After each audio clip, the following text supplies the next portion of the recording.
And I'm smiling right now in my slightly cocky smile because I know this is going to make some people mad. And I hope it does. Because I'm really getting tired of mechanics and craftsmen, the really skilled ones, getting screwed.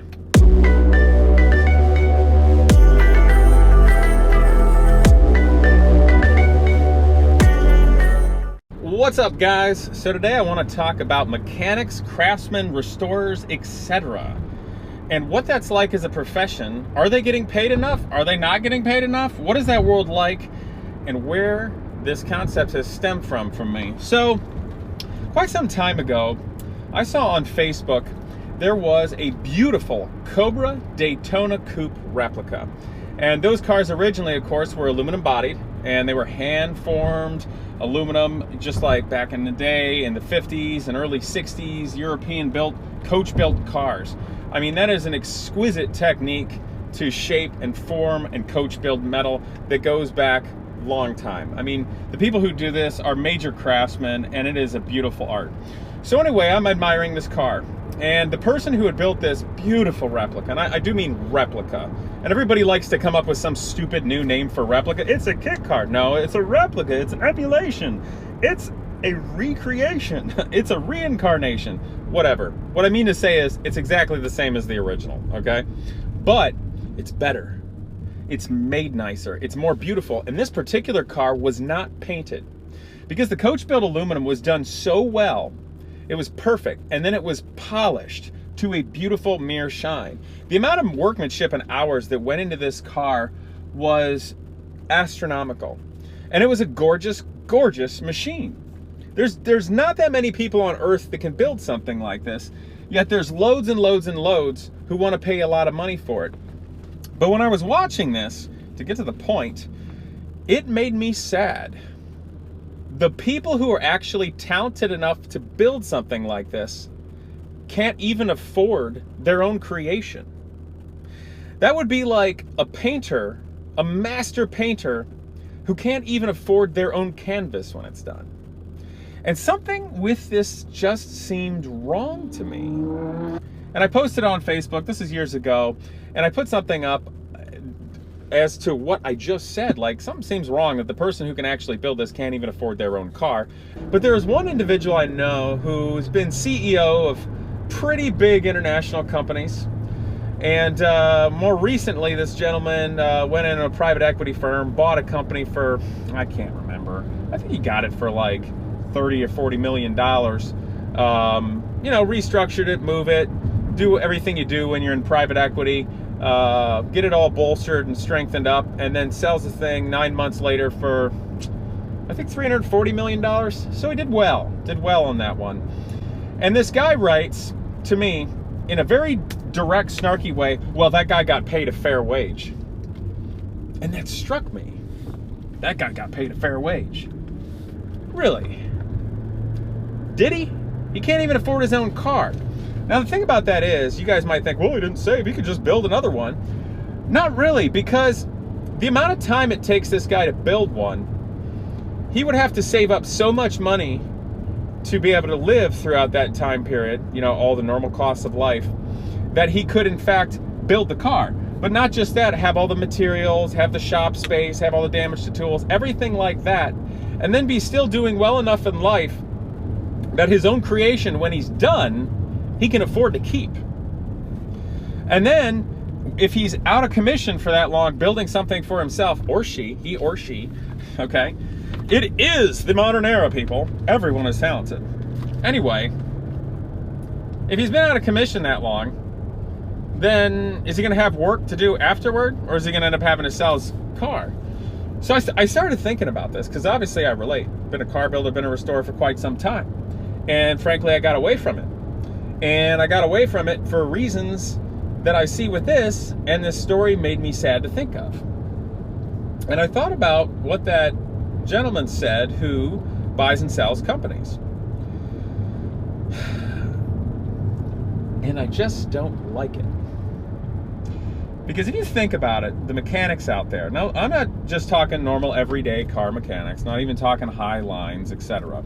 So for instance, this car, this Mercedes, belongs to a close friend of mine and mentor, And a Mercedes dealership, gosh, I called the local one. They had some astronomical numbers, like $180 an hour to fix a car. So I'm gonna fix this thing for her, not charge her anything, because I care about this person. But I don't do it for other people, I just do it on my own.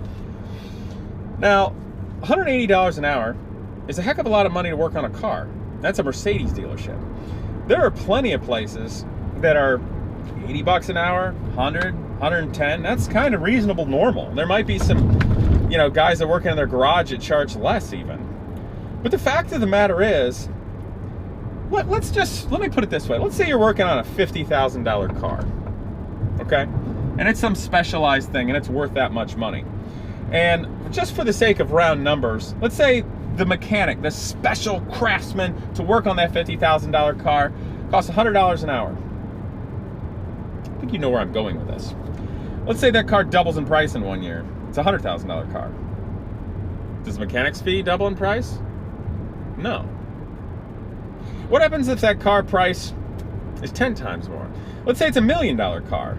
Because let's face it, a $50,000 car and a $1 million car are equally as easy or hard to work on. In fact, oftentimes some stupid thing like this that's so modern is more difficult and requires all kinds of absurd tools and computers to work on. And you could have a $10 million, $20 million, $50 million vintage car, and the owner's still going to expect to find some craftsman that they trust to work on it for, might only be $100 an hour. Okay, maybe they give him $200 an hour, but I doubt it. Isn't that interesting? That the craftsmen and the mechanics who can actually build these things from the ground up or service them are getting paid what they're worth if you make it directly proportional to the value of the cars.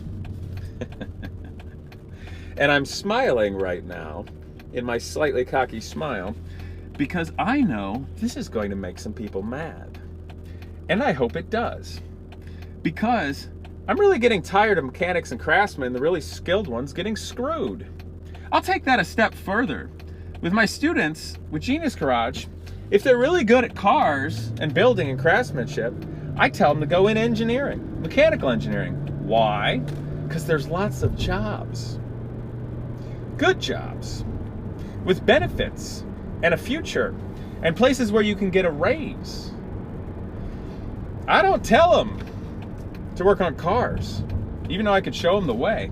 I don't teach them to be exotic car mechanics, classic car mechanics, or classic restorers, because I know the world. It's really tough to do that for yourself. Because the other issues with being a mechanic, now I'm not talking about like dealership mechanics and things like that, or if, the people who have really got a stronghold and really, really know what they're doing with that.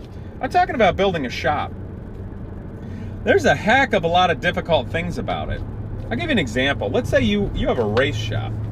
You can kiss your weekends goodbye. The amount of liability you have is absurd. And guess what? Your clients are wealthy and have an ego. And they'll be happy to crush you at any given moment, even though you're putting your whole life on the line working on their cars. See where this is going? I'm going to take it even a step further. I have seen throughout my career this happen. So you get a wealthy car collector or a wealthy sportsman that's into vintage cars. Maybe they have a few dozen $1 million. Maybe they're a centimillionaire or a billionaire. It doesn't really matter. They got a lot of money. So they get a number of cars. Well, when you get a car collection, it starts getting to be a collection. Let's say you got 6, 10 cars, that's a collection. Those things need work. They need love, they need care, and they need a lot of it. And pretty quickly, that becomes a full-time job for a person or more people, even if the cars are nice, just to maintain them. So what happens is the economics of when you become a collector at this level, it's a heck of a lot cheaper just to woo some mechanic to come work for your private collection. And you know what? Maybe they make okay money. And this mechanic or craftsman is thinking, wow, I've got something going here. I can go work for this guy who's nice to me, and I'm getting paid $100,000 a year to work on these cars. And I don't have to worry about getting customers or hiring employees, and I don't have to deal with all that crap. He just pays me, and I like these cars. This is great. And wow, he's going to Napa, and he brought me a bottle of something expensive from there. This is great. Is it? Or did you just become a servant with no future that can be dropped on your ass at any given moment by a wealthy guy? Yeah, you did. So I hope you picked a really nice wealthy guy that's going to stay wealthy for a long time and actually cares about people. I'm not saying you, people. So think about where his money came from, what he does, and how long they're into it. Otherwise, like some of these other people I've seen, they end up becoming a middle-aged guy, 50-something, 60-something, maybe 70 years old, and they're amazing at what they do. And they work for a wealthy guy. Well, what happens if that wealthy guy doesn't like his hobby anymore? Because he goes out to Pebble Beach and, oh, he didn't take the right person for a ride in his Gulfstream to Tuscany, and therefore his car, which was maybe the best car out there, didn't win a class award, and he just doesn't feel like doing it anymore. Or maybe he's into vintage racing, and he's getting old enough, he just wants to kind of, shuffle off to his yacht, because he doesn't feel like sticking himself in a vintage car that takes a lot of athleticism and a fair amount of risk. So what happens to that old guy that doesn't know how to be on the internet anymore? You think that resume is going to look good to go get hired again? You really think age discrimination isn't a thing? No, they're screwed. They're screwed, and they're basically stuck being indentured servants, or those older guys fall down and end up having to go to work for some shop and practically kill themselves working on cars, because it's a hostile, difficult environment. You have to work with your hands. You beat yourself up. If you go to the racetrack, that's difficult. You travel and you go do this, and it's a tough life. Not only that, there's also and I'll do other videos on this if you guys like. Comment and tell me. I'm probably gonna tick some people off right now, and I don't care because it's true.